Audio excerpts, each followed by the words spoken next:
Yes. Good morning. Wake up. We're back to the morning routine. My name is Gilbert Gwaze, and welcome to Success Elementary. If you're new here, thank you so much. Thank you for joining us. This is this place where we study one of the most beautiful, I call it the holy grail of literature when it comes to personal development and success. And we are studying Napoleon Hill in this particular season, and we are on chapter 10, which is emphasizing and getting us a little bit of meat on the Mastermind Principle, which he calls the ninth principle in the journey of your success. You ought to surround yourself with the right people. You ought to be open-minded to gain the power of other people, to absorb the energies of other people, which is constructive. And you ought to deliberately choose who you are going to spend most of your time with. Look at your 6 or 5 closest friends around you, and bottom line, you're going to be the sum total of all of them. What is it that they contribute in your life? What is it that they give you? What is it that you give to them? It's all about the law of reciprocity. What is it that you are gaining from them, and what is it that they are gaining from you? So if you are flocking together, are you flocking to success? Are you flocking to failure? What is it that you are on a journey? What path are you on? Are you pursuing anything at all? Or it's just talking about problems, it's just about difficulties and different obstacles and circumstances? You're letting all that control the way you think, the way you feel, and the way you act on a daily basis. If that's the case, then you're on the road to ruin. The best way is to formulate a goal, to come up with something common. That's what the Mastermind Principle is all about. It has to have an end goal in sight. Everyone has got to focus on that, and I've given you the Mastermind Principles which governs your group. It can be a group of 6 or 7 people, not a maximum of 8 people whom you meet on a daily basis. It could be a health club, it could be a mastermind of finance and business, it could be a mastermind of how you can better your relationships with your loved ones, it can be a mastermind of developing an idea or developing anything of any common sort. The whole principle around the Mastermind Principle is that there has to be harmony. If there is no harmony, kana dzingori naro chete dzamurungoitisana mugroup imomo pasina chiri kubuda, tap out of that mastermind chamani, because you might be wasting a whole lot of time. So check this out. For you to continue seeing these videos, we have since moved to YouTube, and I highly recommend that you press the subscribe button and you turn on notifications so that you'll be the first one to receive these hard videos of good information. If you start off your day with a good dose of good information, I guarantee you're going to need a microscope to look a year from now where you were, how you were thinking, how you used to see the world, and how then now you have graduated and you are now seeing the world. So without wasting so much time, let me dive in deep into Napoleon Hill. My hope is let's continue reading the Mastermind Principle and get a thorough understanding of what it is and who it is that we need to be hanging around, who it is that we need to be sharing our ideas with, because most of these successful people, most of the people who have accumulated a good amount of fortune, most of the people that have managed to convert all their knowledge and wisdom and the wisdom of others into their monetary equivalent, they haven't done it all by themselves. They've managed to put together a group of people who are focused, who are laser focused in getting the result achieved. So without wasting so much time, my guys, I've got a friend of mine who says that, and it seems to excite me so much. Yes, I've got friends from all over the place. I've got Muslim brothers, I've got Debele friends. I love everybody, man. Trust me. Each and everyone has got a part to contribute, because each and everyone has got a higher side, a higher self, which I tend to focus on, regardless of color or creed, whatever the case may be.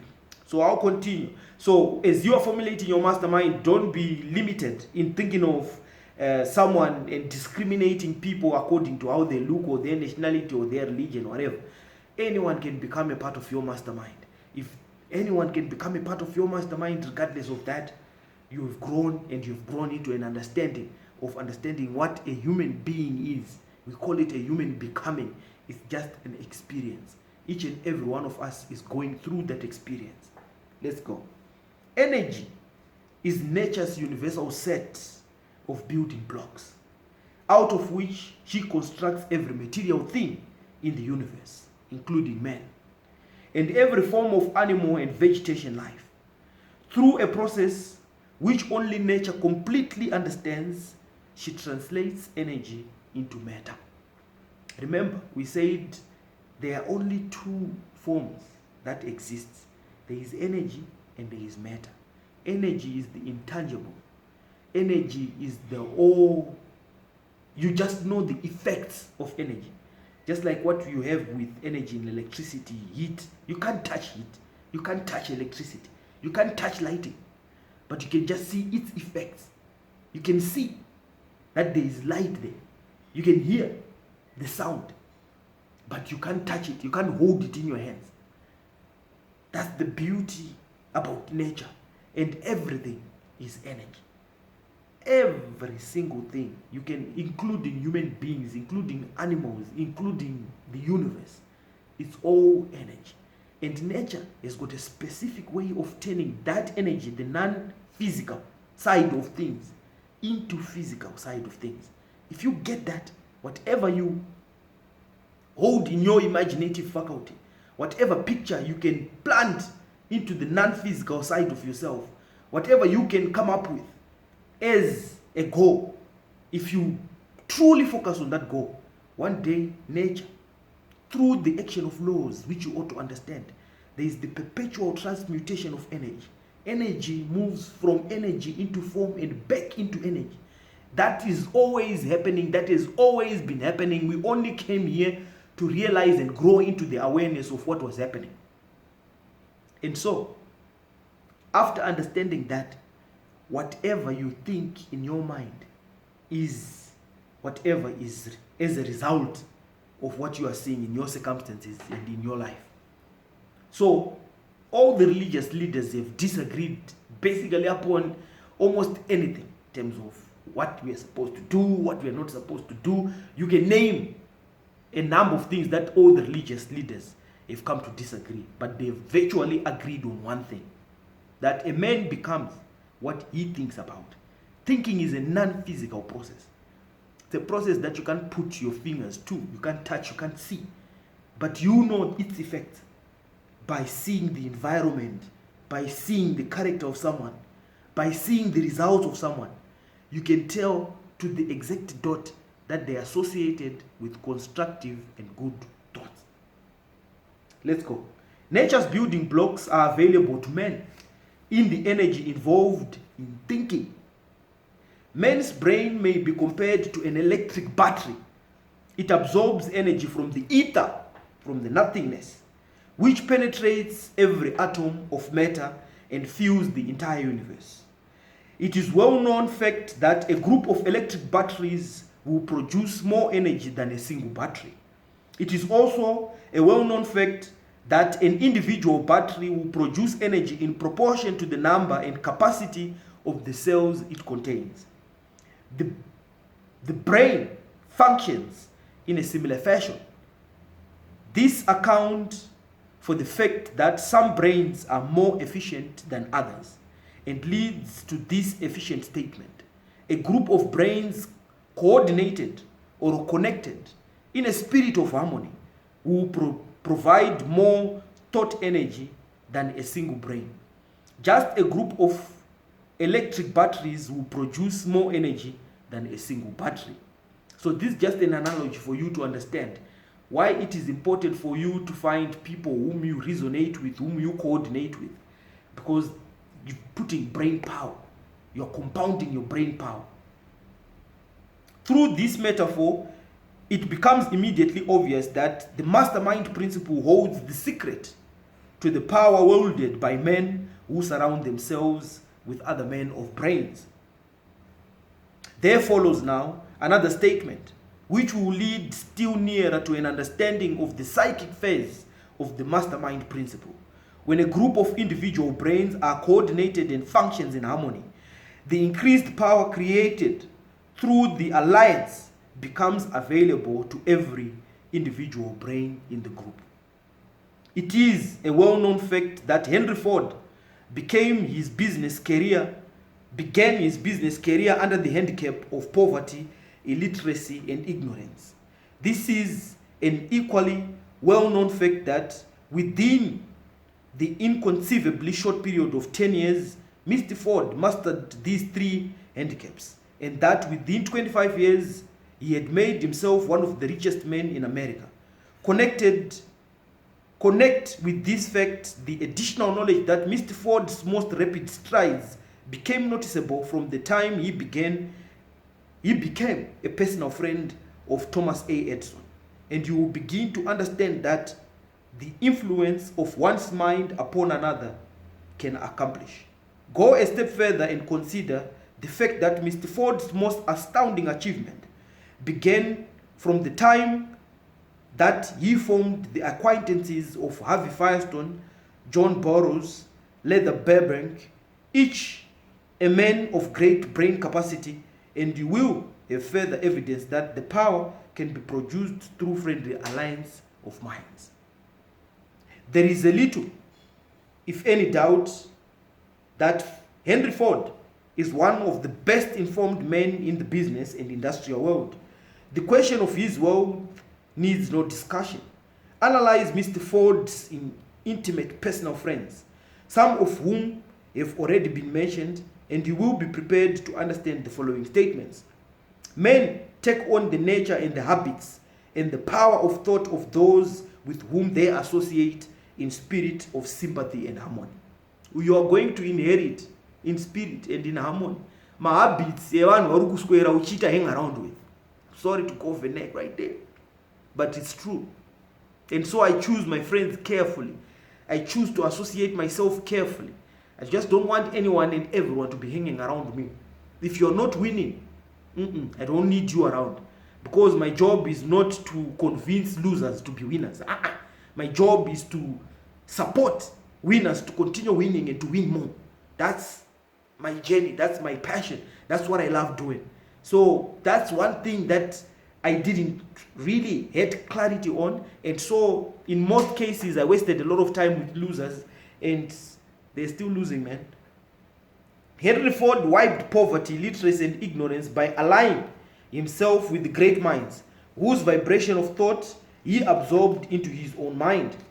Through his association with Edison, Burbank, Burroughs, and Firestone, Mr. Ford added to his own brain power the sum and substance of the intelligence, experience, knowledge, and spiritual forces of these four men. Moreover, he appropriated and made use of the Mastermind Principle through the method of procedure described in this book.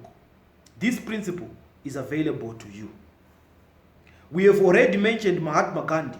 Perhaps the majority of those who have heard of Gandhi look upon him as merely an eccentric little man who goes around without formal wearing apparel and makes trouble for British government. In reality, Gandhi is not eccentric, but he is the most powerful man now living, estimated by the number of his followers and his faith in their leader. Moreover, he is probably the most powerful man who has ever lived. His power is passive, but it is real. Let us study the method by which he attained this stupendous power. It may be explained in a few words. He came by the power through inducing over 200 million people to coordinate with mind and body in a spirit of harmony for a definite purpose. In brief, Gandhi has accomplished a miracle, for it is a miracle when 200 million people can be induced, not forced, to cooperate in the spirit of harmony for a limitless time. If you doubt that this is a miracle, try induce any two people to cooperate in spirit of harmony for a lengthy time, for any length of time. And Gandhi had the power of convincing and coordinating and cooperating with 200 million people. Kana uchifunga kuti arisi miracle iroro shamani. Chimbotraya kuti wewe nemukadzi wako nevana muonerane muende pa one page. Kana kuti wewe nemashamwara ako aona kuti mashamwara ako muende pa same page. Ukwanise kuwa convince for a limited amount of time. Umboona kuti zvakaoma sei izvozvo. Getting people to coordinate and to focus on one thing is a gift. And it is something that calls for a special power. It is something that calls for a higher awareness. And if you but know who you truly are, it is possible that you can induce a lot of people to be following your vision and to be following your plans for a certain number of time. Every man who manages a business knows what a difficult matter it can get employees to work together in a spirit even remotely resembling harmony. The lists of the chief sources from which power may be attained is, as you have seen, headed by infinite intelligence. When two or more people coordinate in a spirit of harmony and work towards a definite objective, they place themselves in position through that alliance to absorb power directly from the great universal storehouse of infinite intelligence. This is the greatest of all sources of power. It is the source to which the genius turns. It is the source to which any great leader turns, whether he may be conscious of the fact or not. Ukaona vanhu vese vari successful, I'll end here today. Let me just take a pencil and mark this. Let's end here today. Tomorrow we finish the topic on the Mastermind Alliance. Kukaona vanhu vachiungana, anzi pana vaviri kana vatatu muzita rangu, inini chavapo. That's bottom line summarized what a Mastermind Alliance is all about. If you meet in the spirit of harmony, focused and with the true clarity of who you are, relying on the power of the infinite intelligence, which is the power of your minds, which is the mind power, which is God, you're never going to fail mafesa. You're going to always be, elevating, because constantly you are identifying each other's weaknesses and you are finding solutions to each other's problems and challenges and setbacks. And once you do that, you become invincible. Everything that you're going to touch, you're going to learn how to overcome. You're going to either go around it, go above it, or go through all those obstacles. And you're going to develop a courage and the wisdom through the cooperation of others to achieve more and to do more. That's the art of leadership. Even in business, kana pane munhu ane business anonzwisisa zvatutaura kuti getting your employees to cooperate and coordinate and to work in harmony chinhu chekuti chinogona kutora nguva, but it's not an impossibility. It is very possible. But that is the very basis of forming a mastermind alliance.